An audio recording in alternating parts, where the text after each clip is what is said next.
जाता है, मुख लटकाए हुए परेशान होकर। पत्नी उधर सज धज करके बैठी थी, बढ़िया बढ़िया पकवान बना करके बैठी थी, सोच रही थी आज तो सोने की कुल्हाड़ी आएगी, कल उसे बेचेंगे और हम जो है वैसे भी पहले से उस लकड़हारे से हम अमीर तो है ही, और कल फिर उस कुल्हाड़ी को बेच करके हम न जाने कितने अमीर बनेंगे। इस सोच में पूरा रहती है और पूरे पति के सेवा में उपस्थित होने के लिए तुम तैयार होकर के बैठी हुई होती है। पति को दूर से देख करके बड़े खुश हो जाती है, और जैसे ही पति घर पे पहुंचता है कि बोलते हाँ जी बताओ कहाँ है कुल्हाड़ी सोने की कुल्हाड़ी। पति कहता है कि चुप बैठते, बोलता है नहीं कहाँ है बताओ तो सही।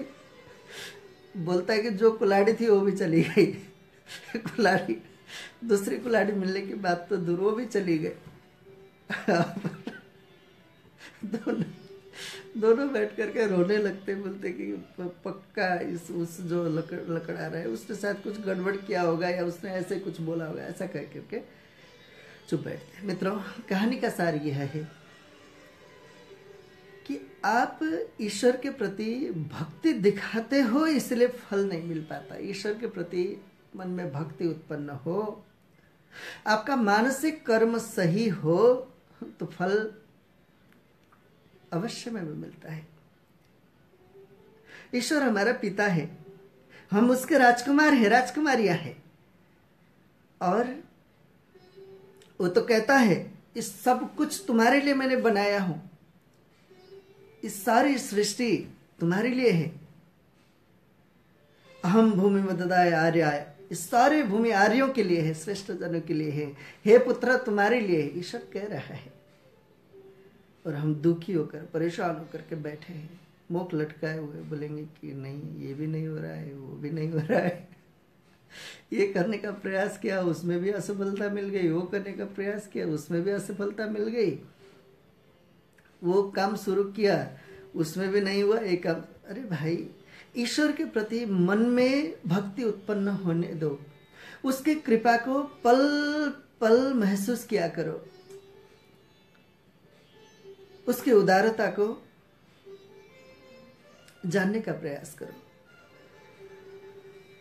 यह जन्म मिलना ही उसकी सबसे बड़ी कृपा है। आपके हाथ सही है, पैर सही है, आंखें सही है, कान सही है, तब तो बहुत अच्छी बात है।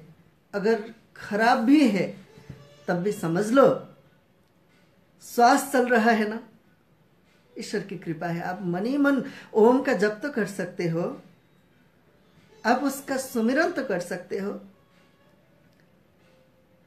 आप उसे याद तो कर सकते हो। कितनी बड़ी कृपा है ईश्वर की।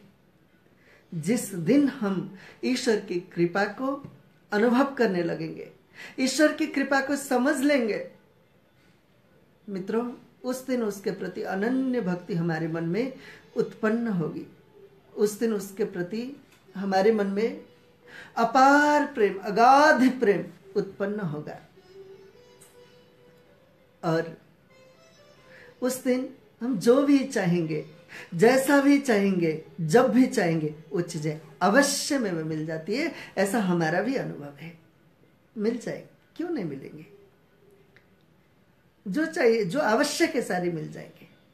हाँ, ये बात अलग है कि आप चाहते हो और यदि वो आपके लिए आवश्यक नहीं तो नहीं मिलेगी, क्योंकि चाहे कितना भी नजदीक का व्यक्ति क्यों न हो, कितने भी आज्ञाकारी शिष्य क्यों न हो, आज्ञाकारी व्यक्ति आपके सामने क्यों न हो,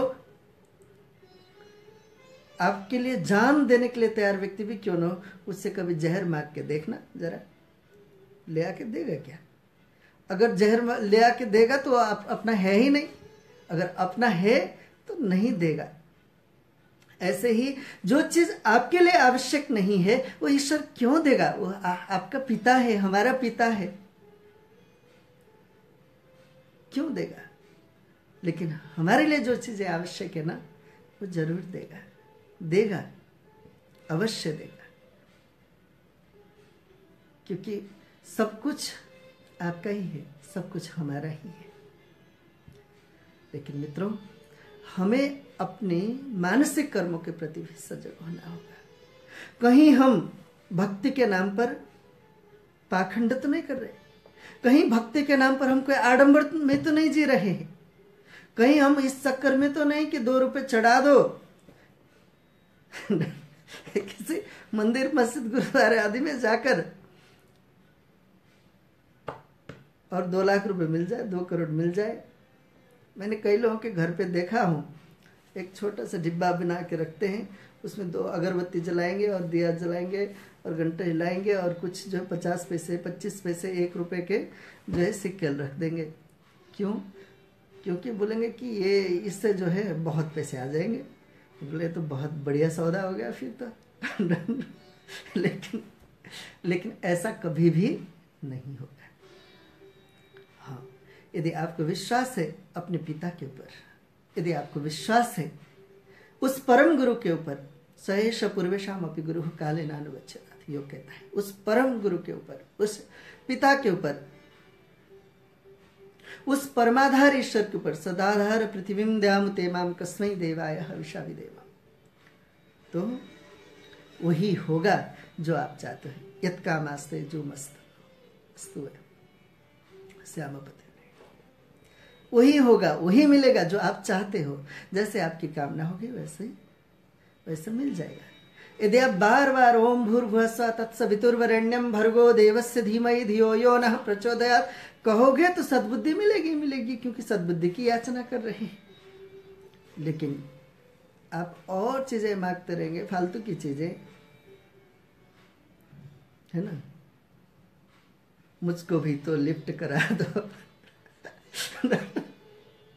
ऐसे वैसे को दिया है, कैसे कैसे को दिया है, मुझको भी तो लिफ्ट करा दो।